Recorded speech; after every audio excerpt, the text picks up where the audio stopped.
Daily. Taste the Daily. 2 రోజుల కడప జిల్లా పర్యటనలో కూటమి టార్గెట్ గా వైసీపీ అధినేత జగన్ విమర్శలు గుప్పించారు. మొన్నటి పులివెందుల జడ్పీటీసీ ఉప ఎన్నికల్లో ప్రజాస్వామ్యాన్ని టీడీపీ ఖూనీ చేసిందని కామెంట్స్ చేశారు. ఉల్లి, చిని, బత్తాయి రైతులతో ముఖాముఖిలో కూడా చంద్రబాబు సర్కార్పై ఫైర్ అయ్యారాయన. అటు పులివెందుల్లో పార్టీ క్యాడర్ ఫ్యాన్స్ తో మమేకమై భరోసా కల్పించారు. కడప జిల్లా పులివెందుల పర్యటనలో వైసీపీ అధినేత మాజీ సీఎం జగన్ బిజీగా గడిపారు. పులివెందుల నియోజకవర్గంలోని వివిధ ప్రాంతాల్లో రైతులు, అభిమానులు క్యాడర్తో సమావేశాలు నిర్వహించారు. ప్రధానంగా తాళ్లపల్లె దగ్గర ఉల్లి, చీని రైతులు జగన్ను కలిశారు. రైతులతో ముఖాముఖి నిర్వహించిన జగన్ సమస్యలు అడిగి తెలుసుకున్నారు. ఈ సందర్భంగా ఉల్లి, చీని రైతులు గోడు వెళ్లబోసుకున్నారు. ఏ పంటకు గిట్టుబాటు ధర లేకపోవడంతో తీవ్రంగా నష్టపోతున్నామని జగన్ దృష్టికి తీసుకెళ్లారు. రైతులకు కూటమి ప్రభుత్వం గిట్టుబాటు ధరలు కల్పించలేకపోతుందంటూ మాజీ సీఎం జగన్ విమర్శించారు. వైసీపీ ప్రభుత్వం రైతులకు అండగా నిలిస్తే కూటమి సర్కార్ బ్లాక్ మార్కెట్ ను ప్రోత్సహిస్తూ అన్యాయం చేస్తుందని ఆరోపించారు.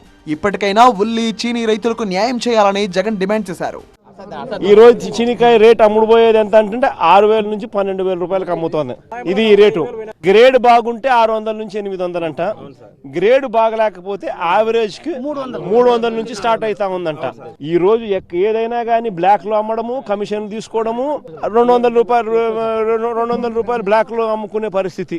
200 రూపాయలు ఎక్కువ తీసుకోలేకపోతే ఈ మందు తీసుకుంటే యూరియా ఇస్తాం అని చెప్పి ఈ మాదిరిగా రైతులను ఆడుకుంటా ఉన్న పరిస్థితి. దగ్గరుండి మా బ్లాక్ మార్కెటింగ్ ఈయనే ప్రోత్సహిస్తా ఉన్నాడు. ఆర్బీకేలకు ఎందుకు కోటా ఇవ్వడం లేదు? పిఎస్సీలకు ఎందుకు సొసైటీలకు కోటా ఇవ్వడం లేదు?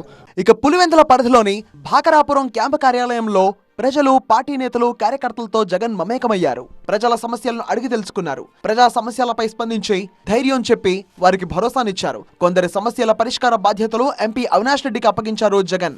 మరోవైపు పులివెందుల పరిధిలోని నల్లపురెడ్డిలోనూ జగన్ పర్యటించారు. ఇటీవలే జరిగిన పులివెందుల జడ్పీటీసీ ఉప ఎన్నికల్లో చోటు చేసుకున్న పరిస్థితులను ఆయన దృష్టికి తీసుకెళ్లారు.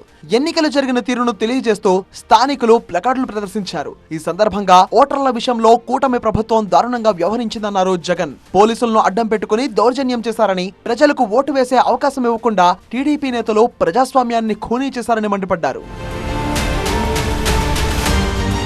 అంబకపల్లె చెరువు దగ్గర కృష్ణమ్మకు జగన్ జలహారతి ఇచ్చారు. అంబకపల్లె గంగమ్మకుంటకు కృష్ణా జలాలు చేరడంతో పూజలు చేశారు. ఇక 1.5 ఎంపీ నిధులతో 14 ఎకరాల్లో అంబకపల్లె చెరువును కొత్తగా నిర్మించారు. హిరోస్పురం నుంచి భారీ సంప్ ద్వారా అంబకపల్లె చెరువుకు పైప్ లైన్ ను ఏర్పాటు చేశారు. కృష్ణా జలాలు చేరగా పులివెందుల పర్యటనలో భాగంగా జలహారతి కార్యక్రమంలో పాల్గొన్నారు జగన్.